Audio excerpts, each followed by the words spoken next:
पुणे महानगरपालिकेची निवडणूक रंगत आलेली आहे। भाजप विरुद्ध अजित पवार असा सामना या निवडणुकीमध्ये सध्या तरी पाहायला मिळतोय आणि त्यामुळे भाजप आणि अजित पवार एकमेकांवर आरोप प्रत्यारोप करताना पाहायला मिळतात। आणि आज केंद्रीय राज्यमंत्री मुरलीधर मोहोळ यांनी मेट्रोतून प्रवास केलेला आहे, मतदारांशी संवाद साधतायत ते। काय नेमकं वातावरण आहे? मेट्रो तुम्ही आणली असं तुम्ही सातत्याने सांगताय आणि आज तुम्ही मेट्रोतून फिरताय, तर काय म्हणणं आहे पुणेकरांचं? नाही, मेट्रो तर कधी कधी प्रवास करायचा योग येतोच आहे।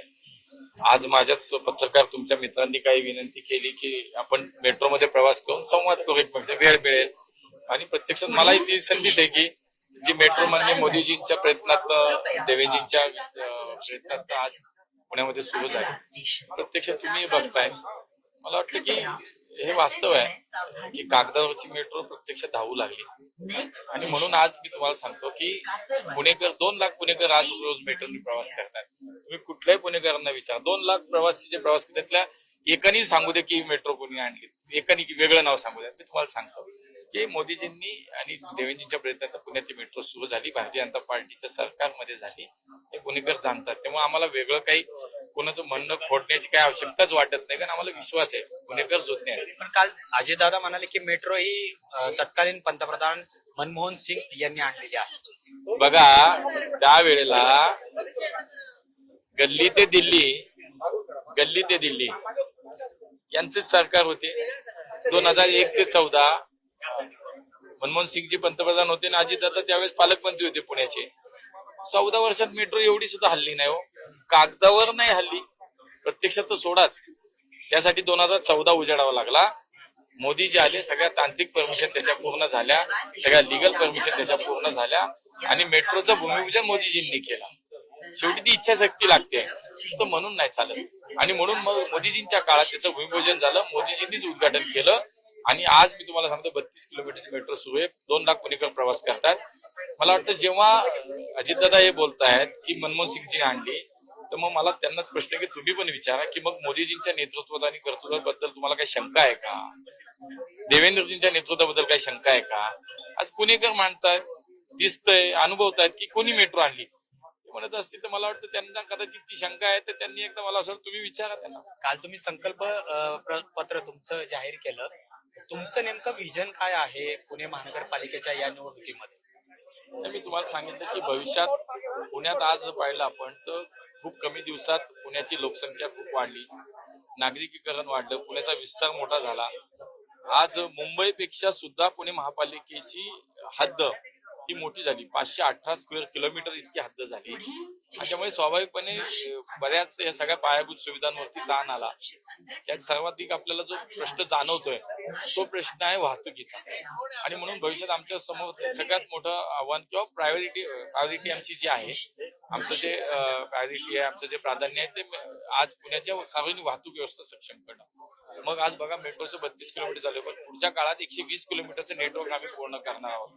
कात्रज ते स्वारगेट, शिवाजीनगर, हिंजवडी ते शिवाजीनगर, खडकवासला ते खराडी, आनंदनगर, सिंहगड रोड ते नस्टॉप, हे सगळे मेट्रोचे मार्ग पुढच्या काळामध्ये आम्हाला विकसित करायचे आणि त्याच्या सगळ्या प्रक्रिया पूर्ण होत आल्या। त्यामुळे मला वाटतं की ते करणं आणि बसेस पुण्याच्या सार्वजनिक वाहतूक व्यवस्थेमध्ये आताच 1000 बसेस या इलेक्ट्रिक बसेसला मंजुरी मिळाली आणि ती पुढच्या काळात माननीय देवेंद्रजींनी परवा सांगितलं की 5 वर्षात आम्हाला जवळपास 4000 इलेक्ट्रिक बसेसचा ताफा पूर्ण करून तो रस्त्यावरती आणायचा, म्हणजे पुण्याची सार्वजनिक वाहतूक व्यवस्था सक्षम करणं।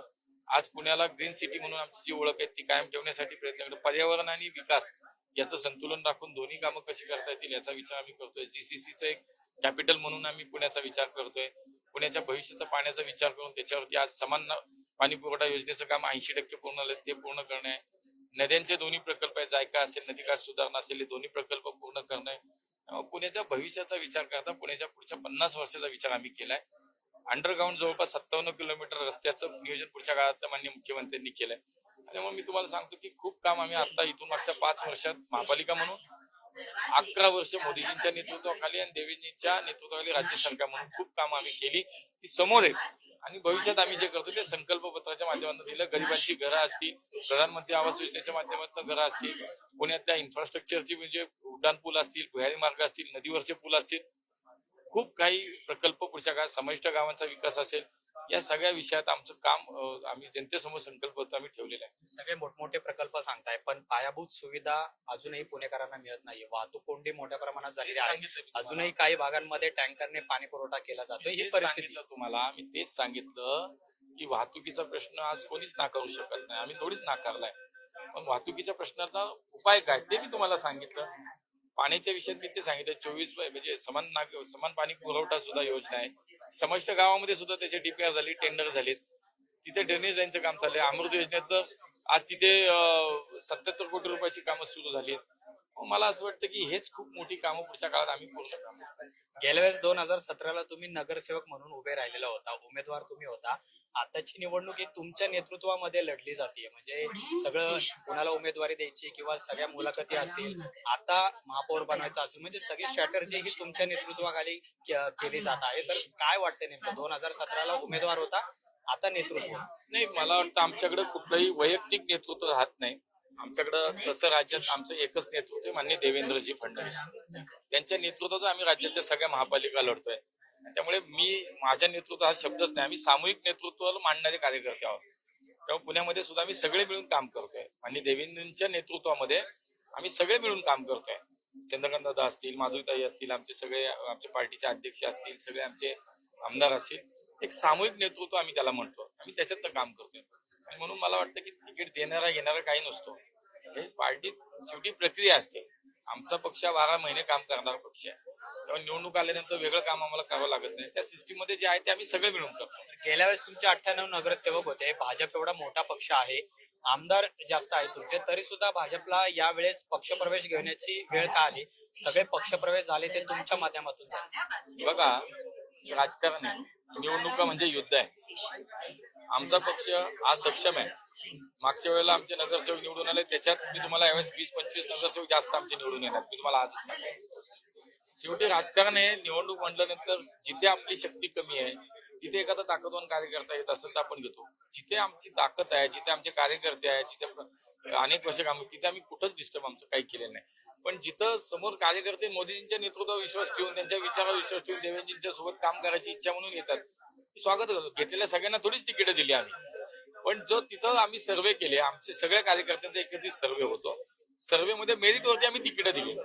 भाजपची विचारधारा यामुळे बदलत चाललेली आहे का? तुम्ही आता उल्लेख केला की कुणाला तिकीट दिलं नाही, पण एक उदाहरण सांगतो, सचिन दोडके जे सातत्याने नरेंद्र मोदी मुख्यमंत्री यांच्यावर टीका करत होते, त्यांनाच तुम्ही प्रवेश दिला. सांगतो तुम्हाला, शेवटी मी तुम्हाला सांगतो, आमच्या विचारात आमच्या सोबत आल्यानंतर त्या विचाराचा तो कार्यकर्ता होतो, त्या विचारावरती तो काम करतो. आणि शेवटी हे महत्वाचं असतं, जनमत काय आहे, मेरिट काय, हा सुद्धा त्याला एक आधार असतो. त्यामुळे आमचे विचारधारा, तिथली संस्कृती ही मान्य असलेलीच लोक आमच्याकडे येतात. या निवडणुकीमध्ये एक मुद्दा असतो, तो म्हणजे गुन्हेगारांना उमेदवारी दिल्याचा.